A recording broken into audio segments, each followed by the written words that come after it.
오늘 주신 말씀은 베드로후서 3장 18절 말씀. 베드로후서 3장 18절 같이 봉독합니다. 오직 주 곧 구주 예수 그리스도의 은혜와 그를 아는 지식에서 자라가라. 영광이 이제와 영원한 날까지 그에게 있을지어다. 아멘. 다시 한번 봉독합니다. 오직 우리 주 곧 구주 예수 그리스도의 은혜와 그를 아는 지식에서 자라가라. 영광이 이제와 영원한 날까지 그에게 있을지어다. 아멘. 나가수라는 TV 음악 가요 프로그램이 있습니다. 나가수는 나는 가수다 라고 하는 말의 준말인데요. 그 나가수는 여러 명의 가수들이 나와서 자기 히트곡을 부르는 것이 아니라 다른 가수의 히트곡을 불러서 그 판정인단이 점수를 매겨가지고 최고의 한 명을 뽑는. 그래서 당신이 진짜 가수다. 자기 노래는 잘 할 거 아니에요. 자기 노래 잘못하는 사람이 누가 있겠어요? 다른 사람의 노래를, 가수 노래를 정말 부르는 거예요. 근데 그 가수하고 똑같이 부르는 것이 아니라 자기 창법으로. 그래서 불러서 진정한 가수 한 사람을 뽑는 그런 가요 오디션 프로그램이 있습니다. 오늘 설교 제목은 나성도입니다. 성은 나고 이름이 성도가 아니라 나성도. 나성도는 나는 성도다 라는 말의 줄임말이에요. 나는 성도다.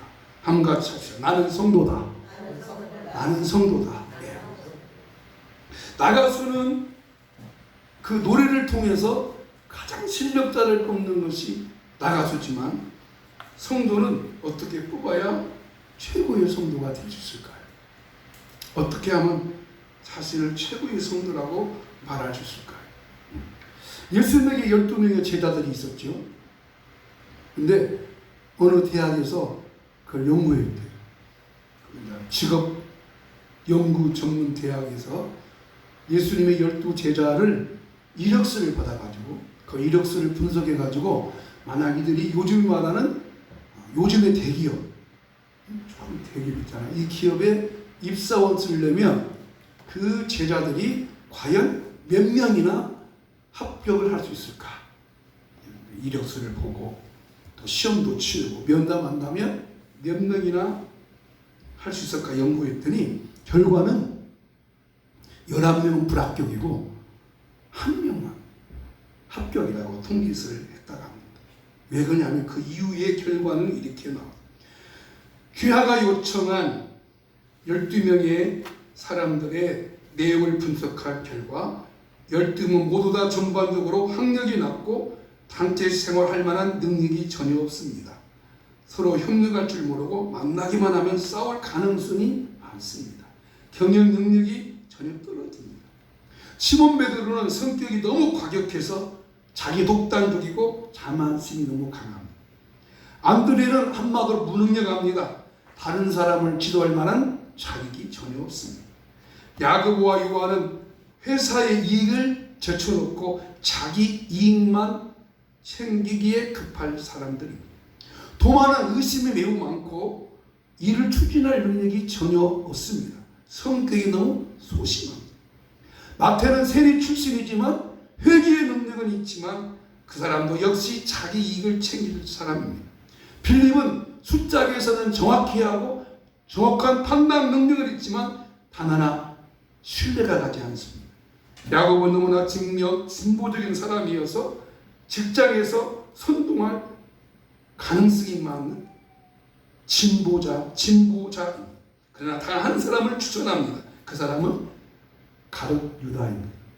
그 사람은 사회적 능력이 있고 지식이 풍부하고 경영 감각이 있고 상류층과 교제할 아주 예우와 품격이 있는 사람입니다. 본 직업연구소에서는 이와 같은 결과를 귀하에게 증거하니 유다 1명만 추천하고 11명은 제거해 주시기를 바랍니다. 예수님 12제자를 분석한 결과 11명은 다 불합격돼요. 그런데 여러분 어떻게 되세요? 예수님은 그 제자들을, 부족하다고 한 제자들을 뽑아서 결국 하나님의 뜻을 이루어 내셨습니다. 여러분, 예수님이 십자가에 죽으시고 승천하신 후에 남아있는 사람들은 제자들뿐이 없었어요. 물론 가룟 유다는 사세에서 죽고 마띠아라는 제자가 뽑혔죠. 그런데 예수님이 승천하신 이후에 기독교가, 현재 기독교가 2000년이 지난 기독교가 세계에 얼마나 많으냐. 이 지구상의 인구는 약 78억이에요. 그 중에 기독교인 수는 그렇지 않다고 말하는 수는 약 30억이 돼요. 전체의 33%예요. 예수님은 그 당시에 가장 무등하다고 말했던 그 제자들을 부르셔서 기독교가 전 세계에 전파하도록 할 수 있는 것은 바로 그렇게 연약한 제자들이었습니다. 그렇다면 그 예수님의 11명의 제자들이 과연 어떻게 쓰임받았는지 궁금하지 않으세요? 궁금하죠? 궁금하다고 말해주세요. 궁금하잖아요. 여러분, 예수님의 11명의 제자들 가운데, 물론 12명의 제자들 가운데 여러분이 그래도 가장 많이 알고 있는 사람이 누구예요? 가장 많이 알고 있는 사람? 베드로죠. 베드로죠. 역시 베드로죠. 오늘 이제 베드로 말하지만, 그러나 베드로 말고 안드레, 마태, 도마, 의심 많은 저 사람, 야고보, 요한, 이런 사람들은 별로, 그런 사람들은 잘 알지 못해요. 그러죠? 그래서 이제 앞으로 예수님의 12제자를 하나씩 살펴보면서 그들이 어떻게 예수님을 알게 됐고, 어떻게 예수님을 만났고, 어떻게 예수님을 믿었고, 어떻게 마지막으로 예수님의 12제자 모두 다 순교했어요. 그냥 병으로 이렇게 죽은 게 아니에요. 자인사한 게 아니에요. 다 순교. 어떻게 그럴 수가 있겠느냐 하는 거예요. 그래서 오늘부터 이제 한번 그런 제자들의 연구를 하나씩 하는데, 오늘 첫째는 제자 베드로는 많이 알고 있지만 그래도 한번 베드로가 어떻게 예수님을 알고 믿고 했는지를 한번 생각해 보려고 합니다. 첫째로 베드로는 어떻게 예수님을 만났을까 하는 것. 베드로가 어떻게 예수님을 알게 되었을까 하는 것. 자, 여러분은 예수님을 믿고 교회에 나오게 된 배경이 여러 가지 있겠죠? 전도 받아서 나올 수도 있고, 아니면 우리 부모님이 교회 다니니까 나도 자연스럽게 나올 수도 있고, 그럴 수가 있겠죠. 각각 형편에 달라요. 그러면 베드로는 어떻게 예수님을 알게 됐을까? 자, 요한복음 1장 40절에서 41절 말씀 같이 봅니다. 시작. 요한의 말을 듣고 예수를 따르는 두 사람 중에 하나는 베드로의 형제, 시몬 베드로 형제 안드레라. 그가 먼저 자기의 형제 시몬을 찾아 말하되 우리가 메시아를 만났다 하고, 메시아는 번역하면 그리스도라. 자, 다시 그 앞절 보세요. 자, 요한의 말을 듣고 예수를 따르는 두 사람 중에 하나는 시몬 베드로 형제 안드레라. 그러니까 시몬 베드로의 형제 안드레가 누구 말을 듣고? 앞에요. 요한의 말을 듣고 예수를 따르는 두 사람이 있었는데 그 중에 한 사람이 누구요? 시몬 베드로 형제 안드레라. 시몬 베드로 형제 안드레는 시몬의 베드로의 동생이 안드레입니다. 그러니까 안드레는 시몬 베드로의 동생.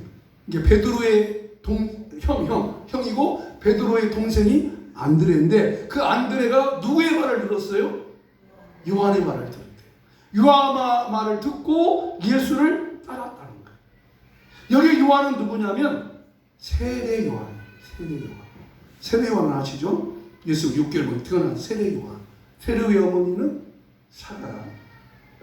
엘리사벳, 엄마는 엘리사벳이고 아버지는 사가라잖아요. 자, 그 세례 요한의 말을 들었대요. 세례 요한이 뭔 말했냐면, 세례 요한이 예수를 보고 보라! 상죄를 지고 가시는 하나님의 어린 양이다. 이렇게 설교해 줬어요. 소개했어요. 그러니까 쉽게 말하면 전도한 것이죠. 그 말을 듣고 예수를 따르는 사람이 누구요? 안드레가 예수를 따랐어요. 그리고 그 안드레가 그 다음에 보세요. 안드레가 그 다음 절 그가 먼저 제일 먼저 누구한테 갔어요? 시몬이 누구라고? 베드로인데 베드로가 안드레 뭐라고? 형님을 쳐다. 형님 우리가 메시아 만났어요. 근데 메시아를 번역하면 그리스도다. 메시아는 히브리어로 메시아라고 그러고 그리스도는 헬라어로 크리스토스라고 합니다. 그러니까 우리가 누구 만났다고? 메시아는 유대인들이 계속 기다리던 그분이 드디어 온 거예요. 그러니까 베드로도 깜짝 놀고 메시아? 그러고 베드로가 예수님을 만나. 근데 그 만나는 배경이 뭐냐면 안드레가 형한테 메시아 만났다고 하고 데리고 예수님께로 왔어요. 오니까 예수님이 이렇게 말해요. 당신의 이름은 시몬이지만 앞으로 게바가 될 것입니다. 시몬에서 이름을 게바로 바꿔주셨어요. 시몬은 듣는다라는 뜻이지만 게바는 반석 같다. 게바는 알아보고 베드로는 히브리 말이에요. 페트로. 그러니까 반석, 게바나 베드로랑 같은 말이고 게바와 베드로의 뜻은 반석 같다. 그러나 예수님께서 지금 시몬을 딱 보고는 시몬에게 당신 앞으로 뭐가 돼요? 반석이 될 것입니다. 예수님이 베드로를 보고 미 앞에 일을 예언해 주셨어요. 데리고 오니까. 여러분 전도는 뭐냐면 데리고 옵니다. 그러니까 베드로는 어떻게 예수님 알게 됐어요? 동생 베드로 안드레가 형한테 형 메시아 만났어. 에이 무슨 메시아가 있냐? 여기 가봐. 그래가지고 안드레가 시몬 베드로를 데리고 예수님께 오니까 예수님이 베드로 보고 이야 당신은 시몬이 아닙니다. 앞으로 뭐가 돼요? 베드로가 될 것입니다. 그러니까 시몬 베드로의 본명은 이름이 시몬이었고 베드로는 예수님이 새롭게 지은 이름이었어요. 쉽게 말하면 베드로는 예수 믿고 새 사람 된 거예요. 예수 믿고 새 사람 됐단 말이에요. 이름이 바뀌었어요. 이름이. 사모님 이름이 본명이 뭔가 알아요? 예수 믿고 죄안받고 새 사람 됐어요. 성은 김씨고 뒤에는 땡땡. 근데 이름을 김예수도인데 뒤에 땡땡 이름이 좀 촌스러워. 근데 이름은 이뻐. 궁금하게 알려줄게. 순심이. 순하게 생겼잖아요. 그죠? 그렇게 마찬가지예요. 여러분은 예수 믿고 새 사람 됐어요? 응? 이름은 안 바꿔도 새 사람 돼야지. 아멘. 그죠? 그게 베드로라는 거예요. 이런 거는 처음 들어봤잖아요. 그죠? 응? 이게 베드로는 예수 믿고 새 사람 된 거예요. 본명은 시몬인데 예수님이 당신 이름 베드로다. 현재의 모습을 본 것이 아니라 예수님이 장차 이를 본. 사람의 눈을 볼 때는 시시한 것 같고 아무 없는 것 같지만 예수님께 데리고 오니까 예수님이 그를 새롭게 축복했습니다. 여러분 전도는 데리고 와야 돼. 아멘. 데리고 와야 돼. 누구를 데리고 왔어요? 안드레는 형을 데리고 왔어요. 형제를 데리고 왔어요. 자매를 데리고 올 수도 있고. 여러분이 전도 대상자도 마찬가지. 부모일 수도 있고 자녀일 수도 있고 뭐 친구일 수도 있고 친척일 수도 있고 내 자매일 수도 있고 형일 수도 있고 동생일 수도 있고 언니일 수도 있고 데리고 와야 돼. 아멘. 따라서 전도는 데리고 오는 것이다. 데리고 오는 것까지는 내가 해야 돼요. 데리고 와야 돼. 데리고 오니까 하나님께서 베드로의 이름을 예수님께서 베드로 이름을 바꿔주신 거예요. 데리고 오니까. 안 데리고 왔으면 안 되죠. 그러니까 베드로가 어떻게 예수님 알았어요?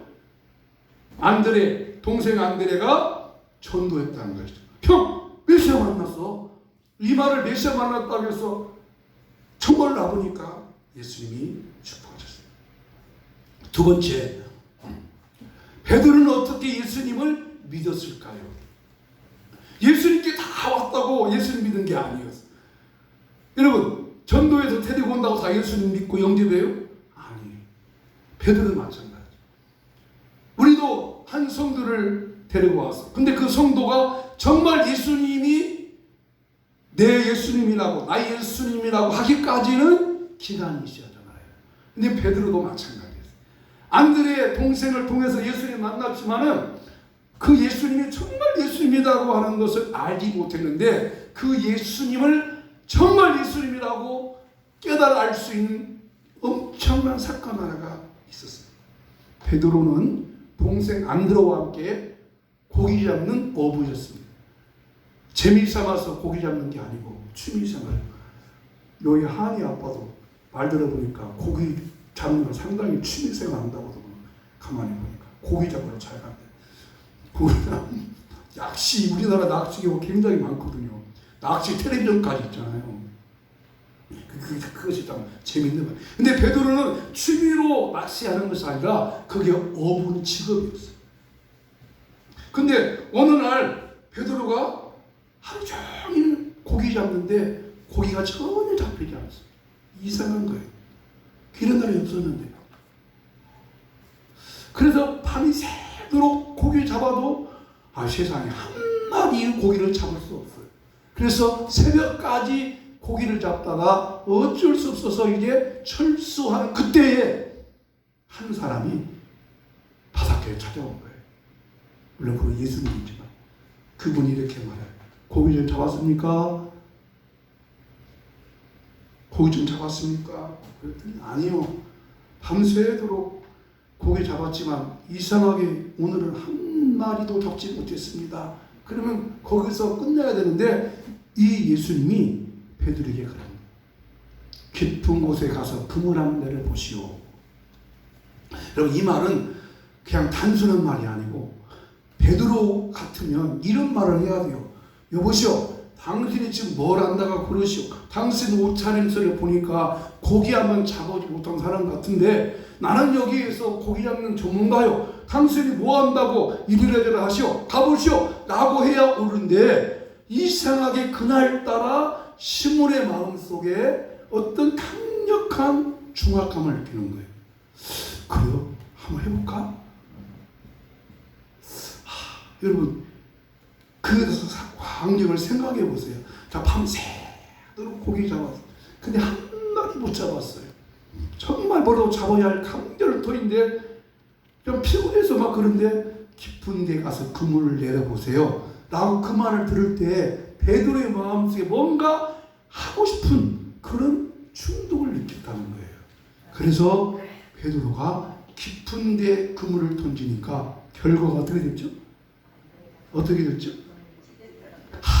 그물이 찢어질 정도의 거기 그물이 찢어졌다는 말은 무슨 말이에요? 지금까지 한 번도 경험하지 못했던 체험을 한 거예요. 그러자 베드로가 딱 무릎을 꿇고 주여 나를 떠나십시오 라고 말해요. 방금 선생님 내가 밤이 맞도록 수고했지만 고기 잡지 못했지만 내가 말씀에 의지해서 그물을 내리겠습니다. 선생님이라는 호칭에서 주여 나는 죄인입니다. 나를 떠나서서 말하라. 왜 죄인이에요 베드로가? 뭔 죄 졌어요? 베드로가 예수한테 뭔 죄 졌어요? 죄진 게 없어요. 베드로가 나는 죄인이다라는 것은 나는 정말 당신의 능력을 인정하겠습니다. 당신은 나보다 능력이 많습니다. 나는 어쩔 수 없는 인간입니다. 나 약합니다. 라고 말하자 예수님께서 이렇게 말씀을 해주세요. 5장 10장 10절 시작. 예수께서 시몬에게 이르시되 무서워하지 말라. 이제 후로는 네가 사람을 취하리라 하시니 그들이 베드로를 육지에 대고 모든 것을 버려두고 예수를 따르니라. 아멘. 자, 아까는 동생이 안드레가 형을 예수님께 데려왔을 때 당신의 이름은 시몬이지만 앞으로 반석 같은 사람이 될 것입니다. 그 한마디만 들어도 베드로는 큰 축복이죠. 그렇게 축복해 주니까 얼마나 좋아요. 만약 예를 들어서 베드로를 속여 참 잘 되겠네. 앞으로 잘 될 사람이다. 큰 힘을 되겠습니다. 당신 보니까 대통령감입니다. 이렇게 막 축복한다면 얼마나 좋겠어요. 근데 그때 베드로의 반응은 거기서 끝났는데 오늘은 어떻게 해요? 직접 자기 생활 속에서 예수님이 어떤 분인가를 경험했어요. 그러고 보니까 바로 어떻게 해요? 모든 것을 버려두고. 야, 여러분 이럴 수 있어요? 세상에 이럴 수 있어요? 그 한 번의 순간에 자기 모든 걸 다 포기하고 예수님을 따라가는 거예요. 이것이 베드로의 엄청난 삶의 역사가 시작되는 계기였습니다. 여러분, 이 말씀에는 무엇이겠어요? 여러분, 예수님의 능력을 알았다고 오늘 여러분들 다 포기하고 직장 포기하고 신학교 가든지 목사 되든지 전도사 되십시오 라고 하는 말이 아니고, 이 말씀의 의미는 여러분 살아가면서 우리 주변에 하나님 없이도 잘 될 수 있다. 인간이 노력하고 수고하고 열심히 하면 된다 라고 생각하는 사람들이 있을 때 그 사람에게 내가 경험해 보니까 내 힘과 노력 가지고 안 되는 것이 있더이다. 이 사람은 예수님을 믿어야 합니다. 전해주는 여러분 되시기를 축복합니다. 이것이 베드로의 삶의 변화였어요.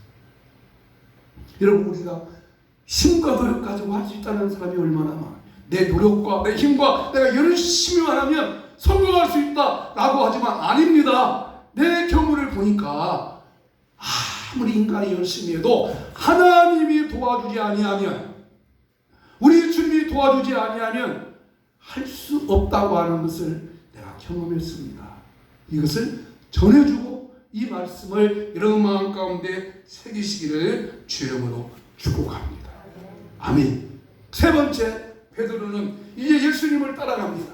예수님 믿기로 시작한 것이죠. 근데 예수님 믿기로 시작하면서 예수님을 통해서 또 한 번의 놀라운 신앙의 체험을 하게 됩니다. 여러분, 예수 믿고 어느 정도의 체험이 있습니까? 여러 가지 체험도 있겠죠. 은사적인 체험도 있을 것이고, 또 어떤 분은 나도 기도할 때 방언으로 막 기도하는 체험도 하고 싶다 하는 수도 있을 것이고, 또 어떤 분은 꿈에 나타나서 사랑에 따라 내가 너를 사랑한 다다다다다다다다다다 할 수도 있겠지만, 그런 것은 거의 다 잘못된 꿈이에요.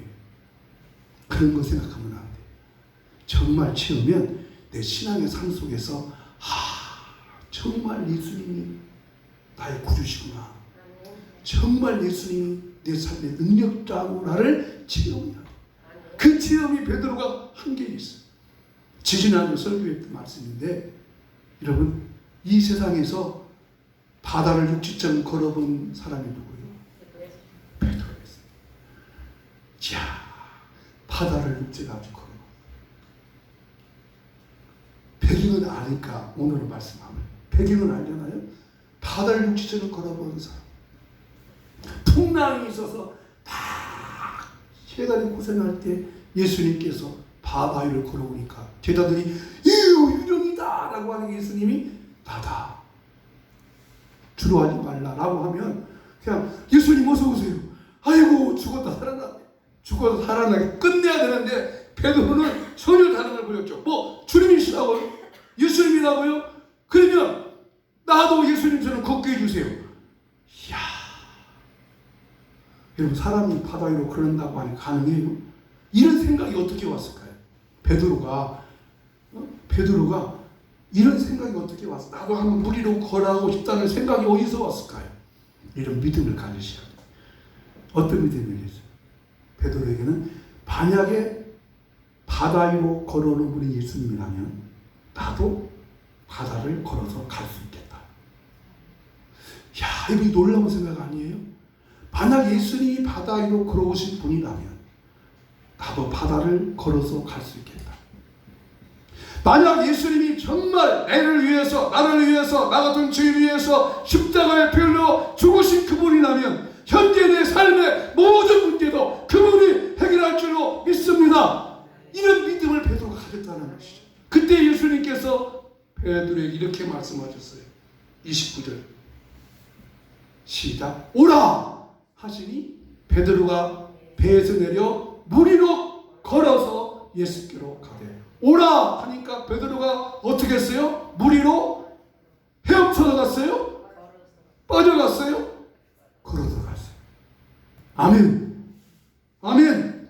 여러분 이렇게 적용할 수 있잖아요. 베드로 마음속에 그런 믿음이 온 것이죠. 만약 예수님이 물 위로 걸어오신 분이라면 예수님이 오라 하시면 나도 걸어갈 수 있다. 예수님이 오라고 하셨으니까. 그잖아요. 그렇다면 이렇게 적용할 수 있잖아요. 정말 예수님이 나를 위해서 내 죄 때문에 십자가에 죽으시고 부활하신 분을 내가 믿는다면, 내가 믿는 예수님이 부활의 예수님이라면 현재 다 삶의 문제도 해결할 것이다. 아멘. 이것입니다. 그래서 예수님께서 두려워하지 말라. 내니 두려워하지 말라 하셨어요. 예수님 베드로는 두려워하지 말라는 그런 신앙의 그 주님을 본 거예요. 여기 두려워하지 말라 이 말은 나다 하는 뜻이에요. 나다. 그러니 염려하지 말아라. 염려하지 말아라. 여러분 어린 아이들이 엄마 아빠가 이렇게 같이 있는데 얘들아 오늘은 엄마 아빠들과 모이는 모임이 있어. 그러니까 오늘 밤에 내가 나가봐야 돼. 엄마 아빠 무서워. 우리가 어떡하라고 무섭다. 아니야 괜찮아. 문 걸어 잠그고 있어. 빨리 갔다 올게. 그래서 엄마 아빠가 애들만 남겨놓고 갔어요. 애들이 무서워하겠어요? 안 무서워하겠어요? 무섭죠.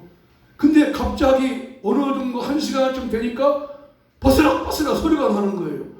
애들이 막 애들이 동생 우는 거예요. 막 무섭다고. 근데 그때 밖에서 엄마야 라고 하면 애들이 어떻게 하겠어요? 엄마야 하고 두려움이 사라질 것입니다. 여러분의 삶 속에 힘들고 지친 일이 있습니까? 그때 주님께서 다다 내가 너를 도와줄 것이다. 내가 너와 함께하리라. 두려워하지 말라. 염려하지 말라. 내가 치료하고 너를 도와주고 함께할 것이다 라고 하는 신앙의 영적 체험이 여러분 속에 나타나기를 축복합니다. 네 번째 중요한 고백 하나 있습니다. 베드로가 신앙 고백을 발휘했습니다. 그렇습니다. 이제 우리는 고백을 해야 돼요. 예수님을 만났고 예수님을 믿었고 예수님을 알았고 경험했으니까 이제 예수님 고백하고 뭐 하는 거예요? 세례 받는 거잖아요. 그죠? 고백하고 세례 받습니다. 베드로가 이렇게 고백했어요. 16장 16절 시작. 시몬 베드로가 대답하여 이르되 주는 그리스도시요 살아계신 하나님의 아들이십니다. 그죠? 예수님을 바르게 고백했어요. 예수님이 고백을 보시고 베드로를 축복하시는 것이죠. 그렇습니다. 우리도 신앙 고백을 잘해야 됩니다. 우리가 예배 때마다 신앙 고백합니다. 사도신경으로 고백합니다. 또 하나의 고백이 뭐예요? 이 말씀의 고백이 뭐예요? 이 말씀 우리 삶에 적용해 보세요. 한번 같이 예수님은 나의 구원이십니다. 예수님만이 나의 모든 삶을 인도할 수 있습니다. 아멘. 이것을 고백하죠. 예수님 없이는 살 수 없습니다. 여러분 부부 간의 문제도 그런 것 같아요. 남자들은 귀찮다고 하지만 이 부인들은 사랑합니다를 고백하기 원하더라고요. 여자들이 쉽니다. 나이가 젊은 아들보다 다 그것을 원하더라고요. 그 프로가 아침에 하는 프로가 뭐예요? 아침마다 그 토요일마다 뭐 하는 거예요. 거기 그 시니어 할머니들 나오는 그 프로그램도 보니까 다 사랑합니다 고백을 듣기 원하더라고요. 여러분 하나님도 똑같은 분이에요. 예수님도 똑같은 분이에요. 여러분의 입술로 하나님 사랑합니다. 예수님 사랑합니다. 여러분의 음성으로 고백 듣기를 원하십니다. 한번 고백합시다. 하나님 사랑합니다. 예수님 사랑합니다. 성령님 사랑합니다. 아멘. 그것을 기뻐하세요. 여러분의 삶 속에서 그런 고백이 날마다 있기를 축복합니다. 다섯 번째, 이 베드로의 신앙을 하는 거예요. 베드로는 다시 일어났습니다. 여러분 신앙은 예수 믿고 체험하고 고백했어도 넘어지고 자빠져. 그러죠? 베드로 똑같은 사건이 그에 일어났어요. 넘어지고 자빠지고 쓰러지고. 이것도 내가 지난주 설교했지만 베드로가 가장 결정적으로 정말 지워버리고 싶은 사건, 정말 베드로가 이 사건이 없었으면 하는 사건, 그 사건 하나가 있었지. 그 사건 하나는 예수님을 모른다고 부인했던 사건. 그것도 지가 베드로가 장담까지 했잖아요. 예수님 절대 그런 일 없습니다. 걱정 마세요, 예수님. 목사님 걱정 마세요. 그런데 예수님은 베드로를 믿었어요, 안 믿었어요? 안 믿었어요. 여러분, 사람 믿지 마세요. 사람을 믿을 대상이 아니더라. 사람은 그냥 사람을 믿어야 돼. 어떤 목사님이 은퇴하면서 그런 고민할 때, 여러분들 성도님은 사람하고 절대 믿지는 마시오. 성도보다 믿으면 안 돼요. 사람은 그냥 믿을 사람이 없어요. 만약 예수님이 베드로를 믿었다면 얼마나 섭섭하겠어요. 근데 이놈아, 너 다 부인할 거야. 그것도 3번이나 부인할 거야. 예수님 절대 그럴 일 없어요. 근데 베드로 어떻게 했어요? 부인해버렸어요. 그럼 그걸로 끝이 났느냐? 그게 아니에요. 이게 베드로의 반전이에요. 어떻게 했습니까? 마태복음 26장 75절 읽어보겠어요. 시작. 이에 베드로가 예수의 말씀에 다 울기 전에 네가 3번 나를 부인하리라 하심이 생각나서 밖에 나가서 심히 통곡하니라. 운이라가 아니에요. 통곡. 여러분, 통곡을 어떻게 해야 통곡이에요?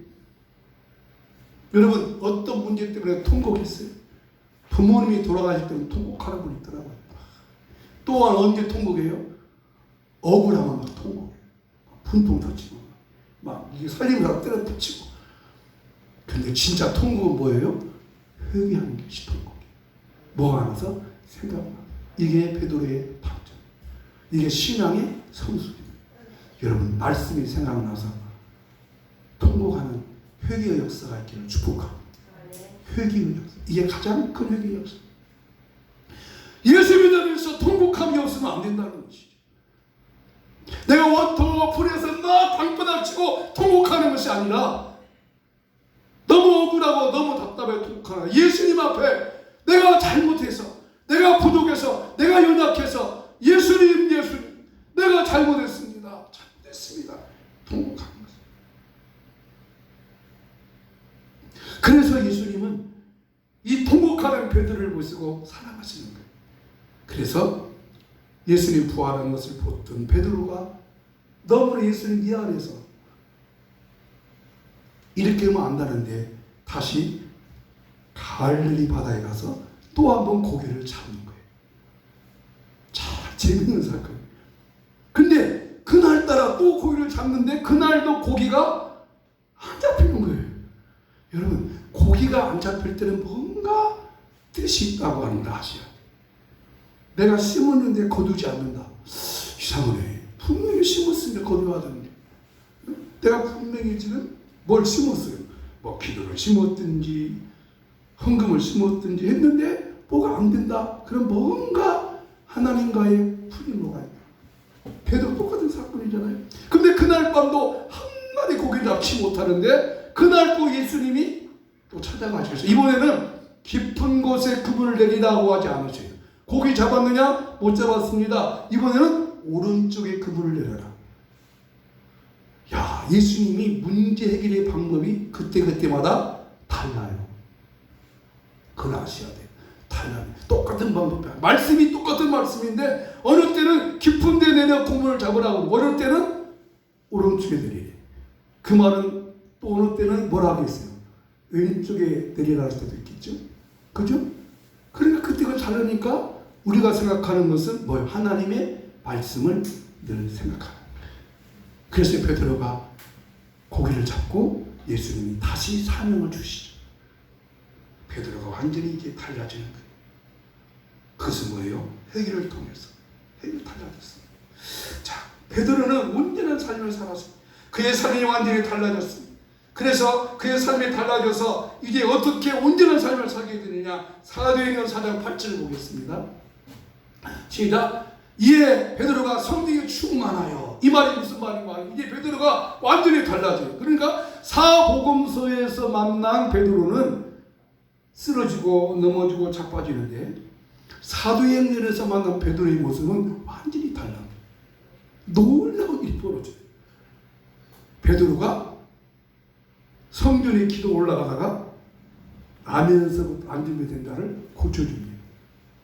40살 먹은 사람을 고쳐줍니다. 이런 일이 한 번도 없었어요. 자, 이 사건이 나니까 베드로가 설교하니까 3,000명이 모이고, 그러니까 바리새인과 사두개인들이 깜짝 놀라가지고 베드로 잡아가지고 예수를 전하지 못하게 하니까 베드로가 그렇게 말해요. 나 달라졌어요. 옛날에는 내가 계집종 앞에서 예수를 모른다고 부인했지만 이제 부인할 수 없어요. 왜 그러겠어요? 베드로가 성령이 충만했어요. 그래서 베드로가 마지막 이런 삶을 살았다고 합니다. 그의 아내와 함께 붙잡혀서 이제 처형을 당하는데, 아내가 십자가의 처형을 당하는 거예요. 먼저. 그러니까 베드로가 이렇게 말합니다. 여보, 걱정하지 마. 예수님을 기억하세요. 그리고 우리